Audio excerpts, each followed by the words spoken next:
Grand Vizier, please marry me. The year is 1561. Mihrimah Sultan, Princess of the Ottoman Empire, is 38 years old. Having lost the husband who walked beside her through the shadows of power, she extended a proposal not of love, but for survival amidst her fading stability. Wise, gentle, and more resilient than anyone else, we will uncover the truth behind the two Mihrimahs who illuminated the turbulent 16th century empire. A proposal for survival. I'm intrigued by her true intentions.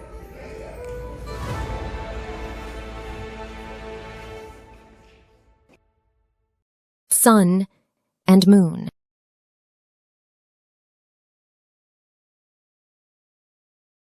To tell her story, we must first speak of her two incredibly influential parents.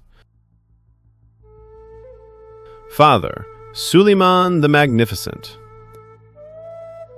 He built the Ottoman Empire's golden age and was feared by the West for his immense military and political power. He was like a sun on earth, ruling a massive empire spanning 3 continents and holding hegemony over the Mediterranean. Mother, Hürrem. Though sold as a slave in her youth, she rose to become the emperor's legal wife by honing her wit and beauty.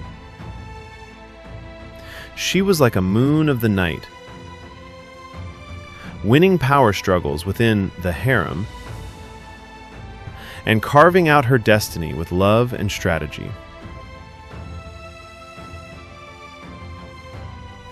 Mihrimah was the only princess born to these two.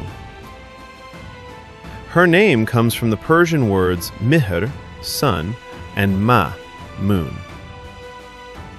Indeed, she is the woman of the sun and moon. As if living up to her name, Mihrimah left behind mosques bearing her name on both the Asian and European sides of Istanbul. Both are masterpieces by the genius architect Sinan, featuring a feminine elegance that contrasts with the solemnity of other mosques. The legend that once a year, as the sun sets, the moon rises from the other mosque remains a famous story in this city. Sun and Moon. She received that name from two truly great figures, but it feels a bit poignant, as if she was expected to be perfect from the moment she was born.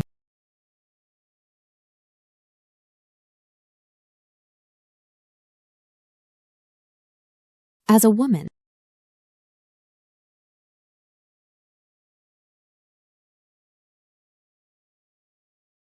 in her childhood, she could rarely leave the palace, and she was given a rigorous elite education. Free love was never permitted. At age 17, marriage discussions arose. The candidate was Rustem, a promising young man and a favorite of her father, the Sultan.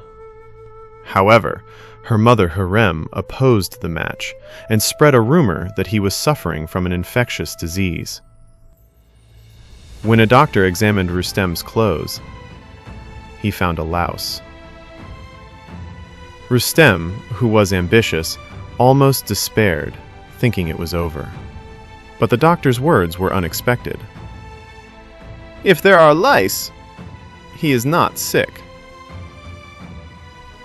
The suspicion of illness was cleared, and Mihrimah and Rustem were married.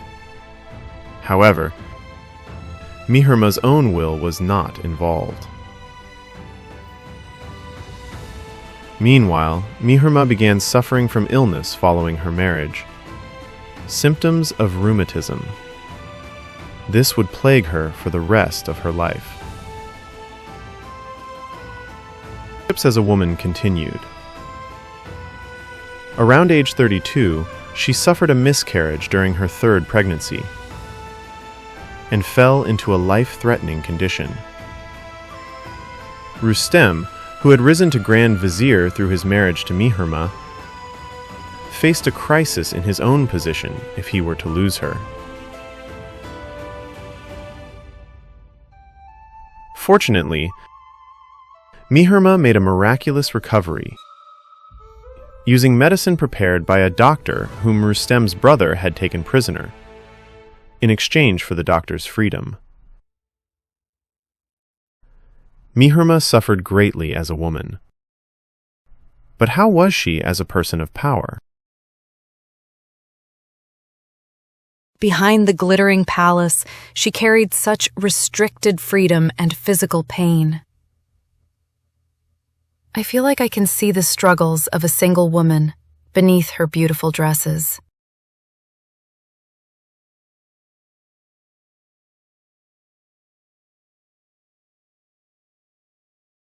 As a powerful figure.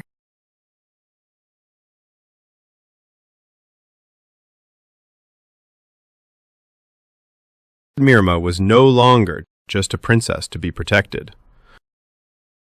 Alongside her mother Hurrem, who held immense power,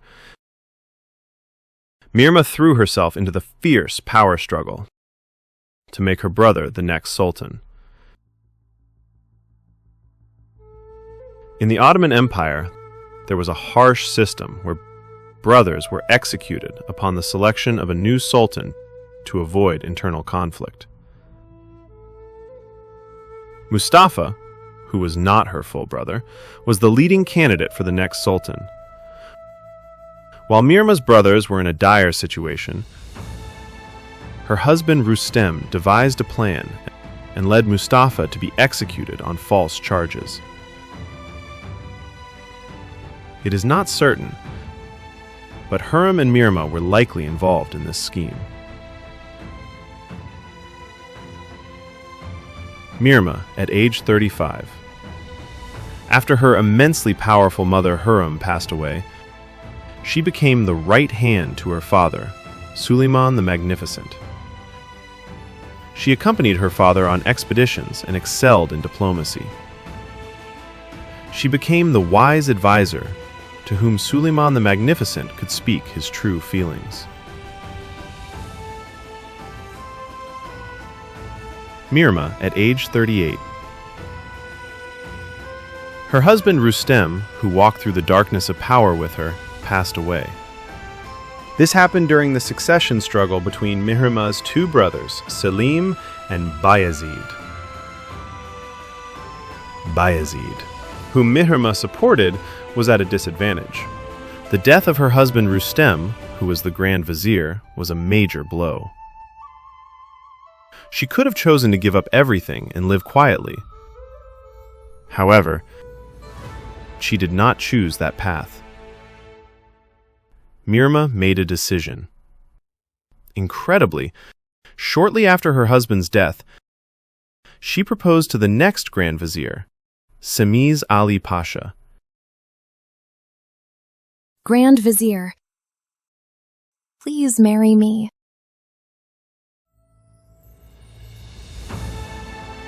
It must have required tremendous resolve. A determined proposal from a woman who was never allowed to fall in love. Perhaps Mihrimah intended to win over the new Grand Vizier to save her disadvantaged brother, Bayezid. However, that wish was not granted.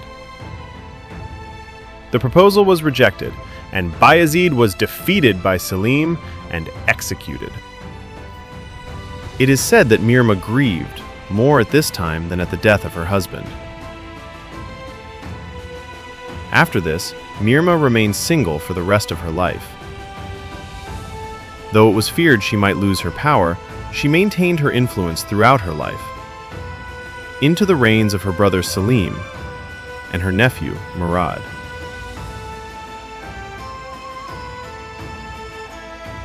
Grand Vizier, please marry me. It wasn't about love, but a battle to protect what was precious to her. I feel a sense of awe looking at her strength as she remained single even after being rejected while continuing to support the empire.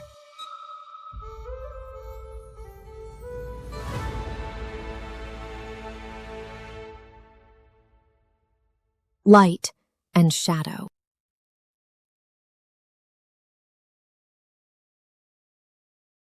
Shadow. The price for protecting those she loved. The immense power she held was always built upon the sacrifices of others and herself. A marriage that was not of her own will. Involvement in the execution of her half-brother Mustafa. And the desperate proposal to the new Grand Vizier following her husband's death. I believe the fear of walking on thin ice, where one misstep could mean the end for her and her beloved brothers, led her to sacrifice not only others, but herself to maintain power. The historical evaluation of her as the most influential princess in Ottoman history is no exaggeration, as it was earned through many sacrifices.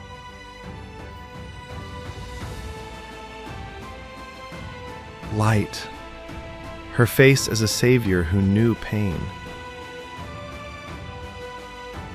Alongside her power struggles, she invested her vast personal fortune into healing. This resulted in the two Mihrimah Sultan mosques and their complexes Kulliye, built on the Asian and European sides of Istanbul. The mosque and complex, built at age 26 in Üsküdar on the Asian side, included a clinic, a primary school, and a soup kitchen providing free meals to the poor. It is a testament to her first attempt to stand by the side of the people in their pain.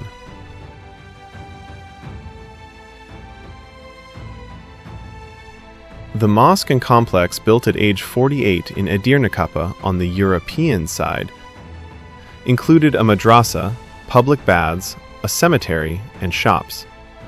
Since it was built after she had lost her beloved father, mother, husband, and even brothers, it must have been a construction filled with faith and pride rather than mere charity. By building two Mihrimah mosques in Istanbul, which lies between Asia and Europe, she provided healing to the people of both continents. As a princess who knew the pain of rheumatism and the sorrow of miscarriage better than anyone, she created more than just magnificent buildings.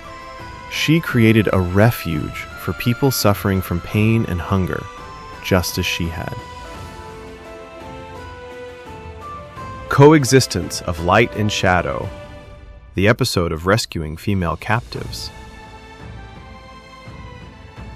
A few years before she passed away, two Turkish women were captured by a French ship at sea and taken away to a distant foreign court. This was an era when women had no diplomatic power. Knowing their existence was about to be abandoned in state diplomacy, Mihrimah did not stay silent. She negotiated directly with Catherine de' Medici, the queen mother who held immense power in the French court. It was the negotiation of a lifetime, filled with the dignity of an imperial princess and deep sympathy as a fellow woman. Mihrimah utilized her immense power and succeeded in bringing the two women back. This episode serves as the culmination of Mihrimah's life, where she used her political power, shadow, to uphold her compassion for women, light. She used the massive power she gained at such a cost to help women in desperate situations. I am deeply moved by this episode that highlights both her strength and her kindness.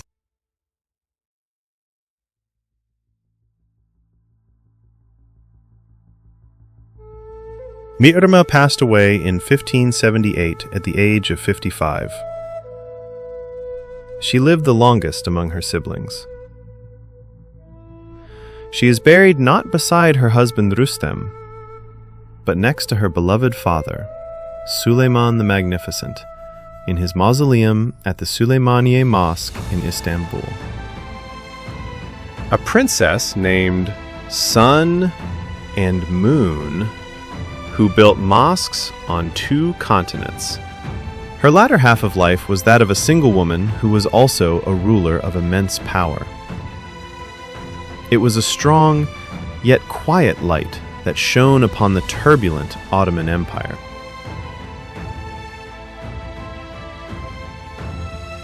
I wonder why she chose to rest beside her father, rather than her husband or her mother. Please let us know your thoughts in the comments. Thank you for watching. See you soon. Inshallah.